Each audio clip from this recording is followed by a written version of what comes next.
Ore, nuk duhet ta ligjërosh, më duhet ta kontrollosh të mos bëhet, më jo ta ligjërosh të bëhet, më për ta nxisi. Të kontrollosh më por do bësh polici seksi.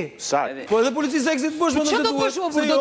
Do vish të kontrollosh brek të njerëzve, çfarë do bësh? Si do e bësh? Ne bëjmë task force për sa i përket sistemit tatimor, sa herë të duam për të mbledh taksat tona, për të marrë taksat dhe nuk më bën ai për të mbrojtur jetën dhe shëndetin tim. Jetë interesante kjo Duhet policia task force. Task force për seksin duhet, po pa kontrolluar. Për prostitucionin. Ja, janë ato komshin. Unë mendoj madje në Shqipëri është e domosdoshme të krijohet task force. Tani më sapo kuptoj të task force. Ore, këtu duhet të krijohet, është e domosdoshme.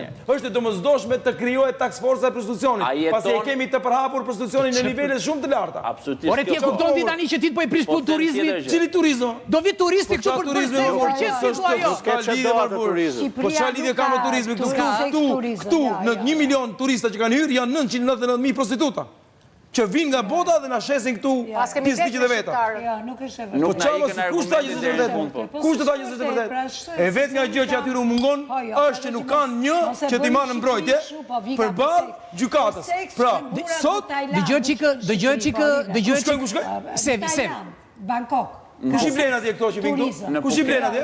Nuk ka. E çfarë mund të thuash për Tajlandën? Është ngritur Tajlanda si rezultat? Po jemi më poshtë se Tajlanda ne, jemi më poshtë. Po mos na krahaso me Tajlandën, mos e Tajlanda ka male me ne. Të flas gjëra që nuk i di. Flas për një gjë që ekziston dhe duhet të flasim me termat ligjore, me një shtet ligjor. Me terma ligjore dhe me shtet ligjor, unë nuk po të them. Dhe janë euforizma. Këto janë prapa e euforizma. Tu duhet task force për parandalimin e prostitucionit. Është urgjente, është një situatë shumë alarmante në Shqipëri. Në këtë moment janë 3 gjëra. Të lutem shumë, në Shqipëri shiten prostitutat në internet, më i ketë lira më. Si munden ne ta prandojmë gjë tillë në këtë shtet që jetojmë? Çfarë duhet të rekomandojmë ne? 3 gjëra.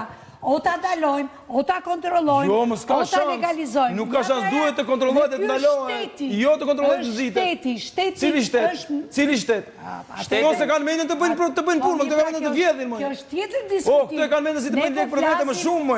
Si të hapin një qendër prostitucionit më të madhe për vete më. Flasim të njëjtin gjë për që ka OJF pafund, që ka studime, që duhet i marrë përbazën aty ku jeton. Ore, me vërtet keni ju që duhet merrem me legalizimin e prostitucionit?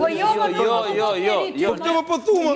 Ne po këtë mora unë tani çmerr publiku andemot. Çfarë po thua? Zgjidhjen më të mirë të mund. Ka zgjidhja më e mirë dhe e vetë që është të parandalohet. Si më jam avokat? Me trunë këto. Avokat jam, po nuk i mbroj dot, nuk i marr të mbrojtje dot në prostituta që vinë në të shëndetin njerëzor. Unë nuk po i mbroj. Po them ekziston, çfarë do bëjmë? Do ta ndalojmë? Duhet task force. Do ta legalizojmë shteti. Do ta task force duhet, task force urgjent. Mund t'i japim dhe dëshmë vdekje. Një sekond. Dëgjoj. Një sekond, për shembull shkon